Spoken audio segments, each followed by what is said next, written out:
Once upon a time, a lovely mermaid named Ariel rescued a drowning prince from a shipwreck. Ariel's father had forbade her to swim to the surface, but she had to save the prince.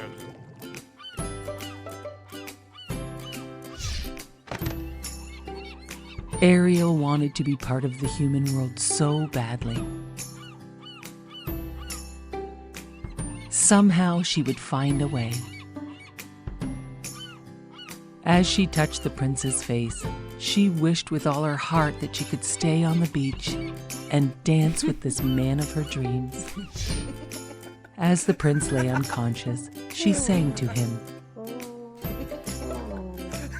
"What would I do to see you smiling at me?" she sang.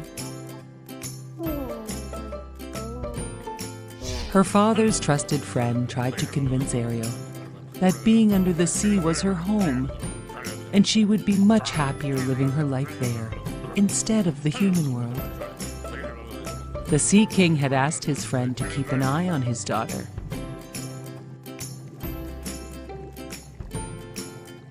But despite all the king's friend's efforts, he could not convince her because she was in love with the prince. The fish, her only best friend, was the only one who understood her.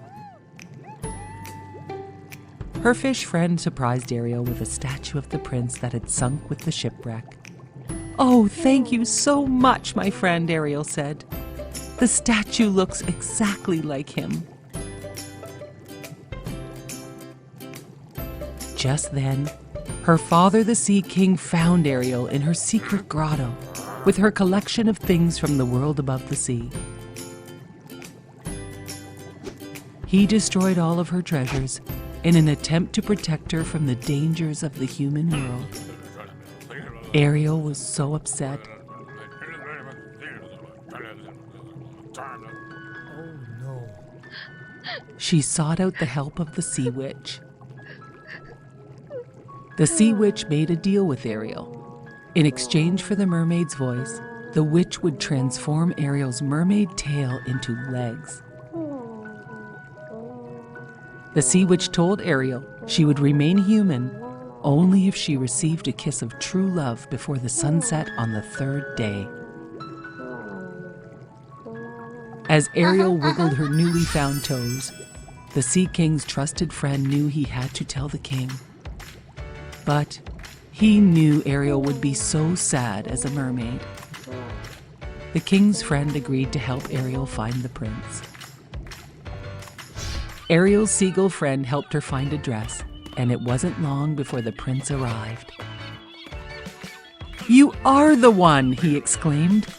"The one I have been searching for!" Ariel nodded but could not speak. "But the girl who rescued me had the most beautiful voice," said the prince. "Perhaps you are not the girl I have been searching for." Still, the prince helped her to the castle, and they had dinner that night. Ariel made the prince laugh for the first time in weeks. He showed her around his kingdom the next day and was enchanted by her enthusiasm for everything, from horses to puppet shows. The prince thoroughly enjoyed Ariel, and that night they went for a quiet, romantic boat ride. As the prince leaned in to kiss Ariel, the Sea Witch made her pet eels tip the boat. Then the Sea Witch hypnotized the prince and transformed herself, pretending to be his mysterious dream girl. She arranged a wedding right away to make sure all of Ariel's plans would fail. Ariel's seagull bird friend gathered all of her ocean friends to help Ariel defeat the Sea Witch's evil plans. Her friends fought the Sea Witch and won, and Ariel's voice was restored. And the spell on the prince was broken. He realized Ariel was his true love, but it was too late, and Ariel was a mermaid again. The evil Sea Witch dragged Ariel back into the sea. But the strong prince would not lose his true love again. and he fought and destroyed the evil sea witch. The Sea King and his trusted friend watched. And the Sea King could see how much his daughter loved the prince. So he granted her wish to marry the prince. All of Ariel's great sea friends applauded as the prince and Ariel were married, and they lived happily ever after. High above the city stood the fine statue of the happy prince. He was gilded all over with gold leaf, and his eyes were bright sapphires. A large red ruby was in his sword. "He is as beautiful as a weather vane," said one of the town councillors, who wished to be known for his artistic tastes. One little boy in the city was crying for the moon, and his mother asked him, "Why can't you be like the happy prince, who never dreams of crying for anything?" Everyone loved the happy prince statue in the city. "He looks like an angel," remarked the children of the school. Their math teacher asked, "How would you know? Have you ever seen an angel?" "Of course," said the children, "in our dreams." One day a lonely swallow landed on the happy prince for a rest. He nestled in between the statue's feet to go to sleep. But just as he was about to fall asleep, a large drop of water fell on the swallow. The swallow saw no clouds and could not understand where these drops were coming from. The swallow looked up and saw the statue's eyes were full of teardrops, and that is where the drops were coming from.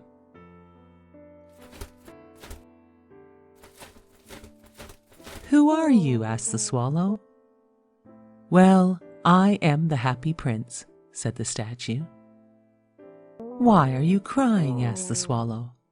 "I was a happy human prince my whole life, and when I died, they put me up here to see all the city's sadness, and so I weep.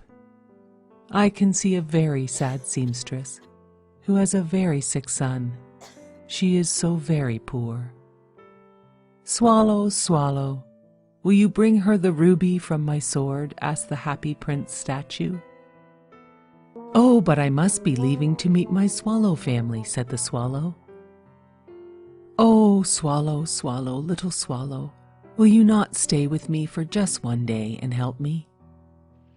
The swallow agreed to stay and help to be the messenger for the prince. He flew the ruby to the seamstress's house in the night and laid the precious red stone beside her thimble. He cooled her sick child with a flutter of his wings, and the boy began to feel better. The swallow flew back to the prince to tell him all was done. "I will leave tomorrow." "Please, swallow, stay one more night to help me," the happy prince asked the swallow. He asked the swallow to take one of his sapphire eyes to help a poor playwright to finish his play. The little swallow snuck into the playwright's room and left the sapphire. The playwright was overwhelmed and could not believe his luck. The swallow returned to tell the happy prince how happy the playwright was. The swallow said goodbye, but the prince asked for his help again, to give his other sapphire eye to the little match girl in the square below. "But if I pluck out your eye, you will be blind." "Do not worry, little swallow.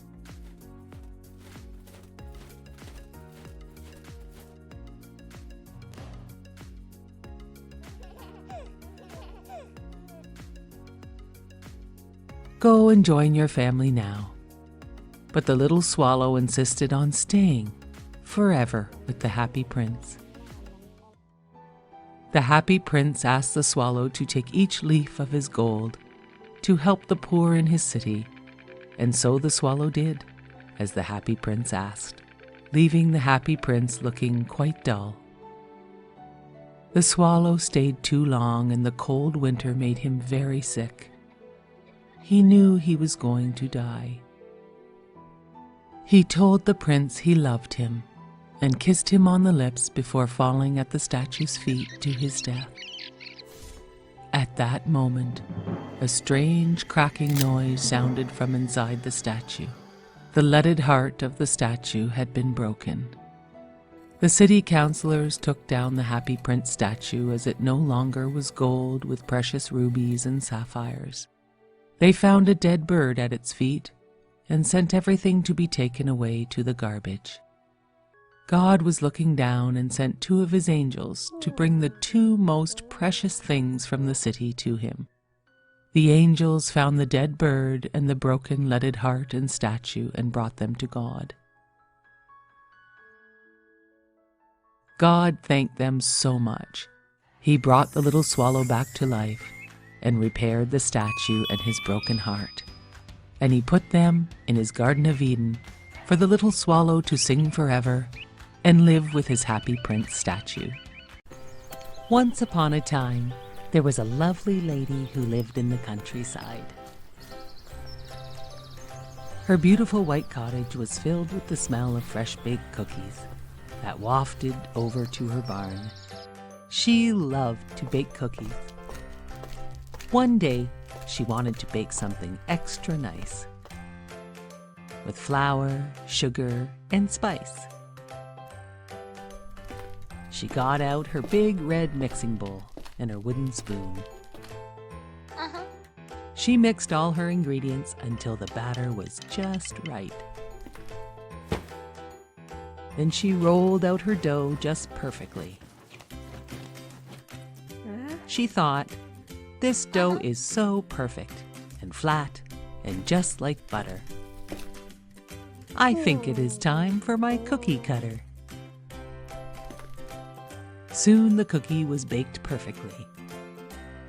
She had used a gingerbread man cookie cutter. The lady thought she must decorate this special cookie with 2 eyes, lips, and a nose, and a nice bow tie around the neck. She thought he looked delicious and wanted to eat him. Before she knew it, the gingerbread man cookie came to life, hopped off the cookie pan, and ran out of the cottage. No. Oh no. She ran after him. Don't run! I want to eat you! The gingerbread man shouted back. Run, run as fast as you can. You can't catch me, I'm the gingerbread man. As she ran after him past her barn, a cow smelled the cookie and wanted to eat him too. The cow began to chase the gingerbread man, along with the lady. The gingerbread man saw the cow chasing him, and he said, Run, run as fast as you can. You can't catch me, I'm the gingerbread man. Soon a chicken and a pig from the farm joined the chase for the gingerbread man.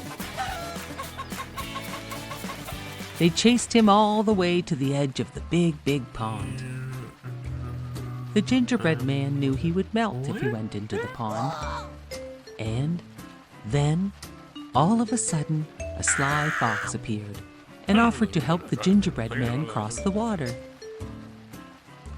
But I think you might eat me, said the gingerbread man. Oh, don't worry. I just want to help you cross the water, said the sly fox. The gingerbread man thought it was okay, and he jumped onto the sly fox's tail. The lady and the barnyard animals watched as the gingerbread man crossed the pond with the sly fox. Soon the water got higher, and the fox told the gingerbread man to get on his back to avoid getting wet. The gingerbread man crawled from the fox's tail to his back. Then the water got even deeper, and the fox asked the gingerbread man to hop on his head to be safe from the water. Soon even the fox's head was going under the water. He asked the gingerbread man to hop on his nose to really finish his plan. The gingerbread man hopped on the fox's nose. Just as they reached land, the fox flipped his nose, and the gingerbread man went flying into the air and was falling towards the sly fox's mouth. The sly fox's plan was now very evident. He was going to eat the gingerbread man. All of a sudden, a crow snatched the gingerbread man from the air. Oh no. The gingerbread man was now in the crow's beak. The fox just stared as the crow flew away in the sky. The gingerbread man asked the crow, "Do crows eat gingerbread men?" "Yes," said the crow. And when he opened his beak to answer the gingerbread man fell down to the ground. Ow, ow, ow. He ran away as fast as he could.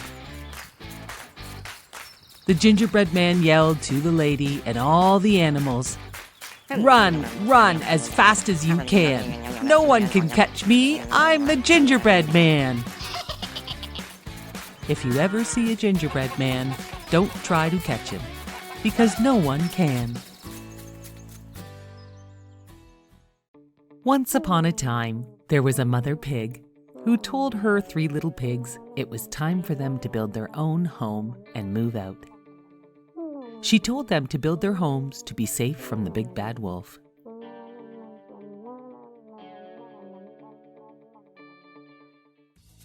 The first little pig bought some straw and built his house.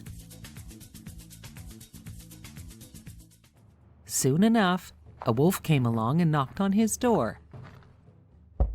The wolf asked, little piggy, let me come in." "Not by the hair of my chinny chin chin," answered the little pig. "Then I'll huff and I'll puff and I'll blow your house down." And the wolf blew down the little piggy's straw house. The second little pig built a house made of sticks. Along came the wolf, who said, little piggy, let me come in." "Not by the hair of my chinny chin chin," said the little pig. "Then I'll huff and I'll puff and I'll blow your house down," said the wolf. The wolf blew down the stick house. The third little piggy made a house of bricks. He built a very strong house. Soon enough, along came the wolf. He knocked on the pig's door and said, little piggy, let me come in." "Not by the hair of my chinny chin chin," said the pig.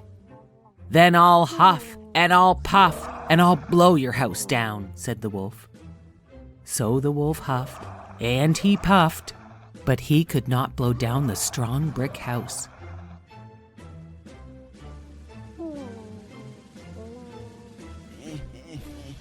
The wolf sat down and wondered how he could get that nice little pig outside the brick house.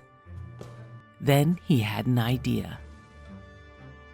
"Little pig," he called, "come with me to the farmer's turnip field. It is quite full of nice turnips. I will come for you at 6 o'clock tomorrow." "Okay," said the little pig. But the clever little pig got up at 5 o'clock and went to the turnip field and gathered all the turnips he could carry. He was back home at 6 when the wolf arrived. The wolf was very angry when he realized he had been tricked, but he did not show it. He had another plan. He thought of another idea to get the pig out of his house. The wolf invited the pig to the fair and said, "We can meet and go together at 3 o'clock sharp." The pig squealed, "Oh, I love fairs. I would love to go."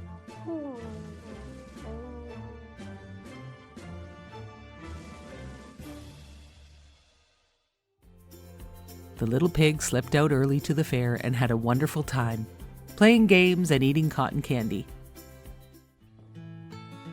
He even bought a nice new barrel to collect his rainwater. On the way home from the fair, he saw the wolf coming up to meet him. The little pig climbed into his new barrel to hide. The barrel began to roll and rolled right past the wolf.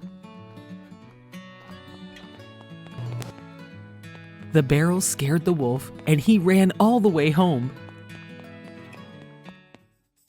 After a while, the wolf went to tell the pig about the strange barrel that was rolling right towards him.